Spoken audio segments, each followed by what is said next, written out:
Special update পাওয়ার জন্য subscribe করে bell আইকনে ক্লিক করতে ভুলো না। ঈশান মালতী মানে কুমকুমের শাশুড়ির সাথে ফোনে কথা বলার সময় মালতী বলে, আমি আর কুমকুমের মা তোমাদের অনুষ্ঠানে যেতে পারলাম না বলে কিছু মনে করো না, তুমি তো আমার স্বামীকে চেনোই, যদি ওখানে গিয়ে কোনো ঝামেলা করতো তাই।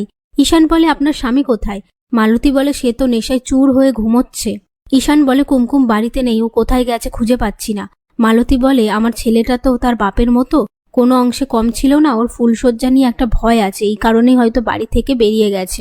এই নিয়ে কথা বলে ফোনটা রেখে দেওয়ার পর ঈশান বাড়ি থেকে বেরিয়ে যাওয়ার পর শাওলি ও অঙ্কিতা সবটা দেখতে পেয়ে ঈশানের মাকে গিয়ে বলবে বলে ঠিক করে।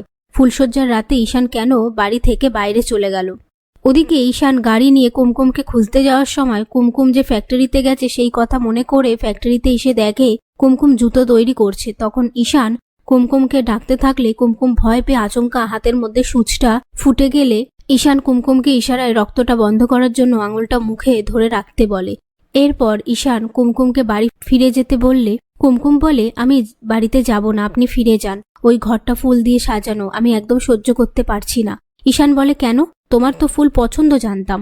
কুমকুম বলে, রজনীগন্ধার গন্ধ আমি একদম নিতে পারছি না। ঈশান বলে, ঠিক আছে, তুমি কাজ করো, কাজ করলে তো তোমার মন ভালো থাকবে, আমি ততক্ষণ এখানে বসে আছি।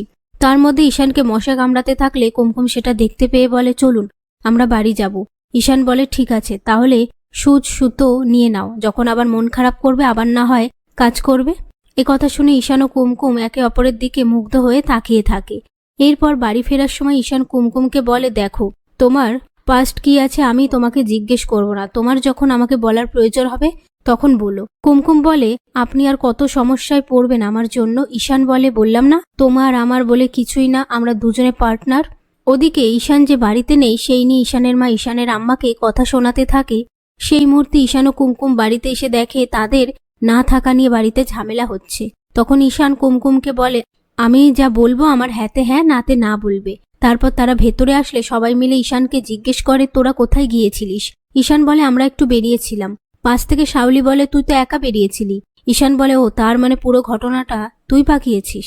তোর থেকে আমি এটা আশা করিনি। আসলে কুমকুম আগে বাইরে গিয়ে গাড়ির কাছে দাঁড়িয়েছিল, তারপর আমি গেলাম, আমরা মুভি দেখতে গিয়েছিলাম। ঠিক তখনই ঈশানের মেচকা ঈশানকে জেরা করা শুরু করলে ঈশান বলে, আমরা সত্যিই মুভি দেখতে গিয়েছিলাম। এসব কথার মধ্যে অঙ্কিতা বলে, এই মেয়েটা কি তুমি সবার চোখে ওপরে করে দিতে চাইছো, নাকি তোমার ক্লাসটা একদম নিচে নামিয়ে নিয়েছো? পাশ থেকে সপ্তর্ষি সবাইকে চুপ করতে বলে। কথায় কথায় ঈশানের আম্মা সবাইকে ঘরে যেতে বললে সবাই সেখান থেকে চলে যাওয়ার পর ঈশান ও কুমকুমকে নিয়ে ঘরে চলে যায়। সেটা দেখে ঈশানের মা আপন মনে বলে, নিজের সবটা ভাসিয়ে দিয়ে ঈশান এখন এসব নিয়ে মেতেছে, এর বিহিত একটা করতেই হবে আমায়।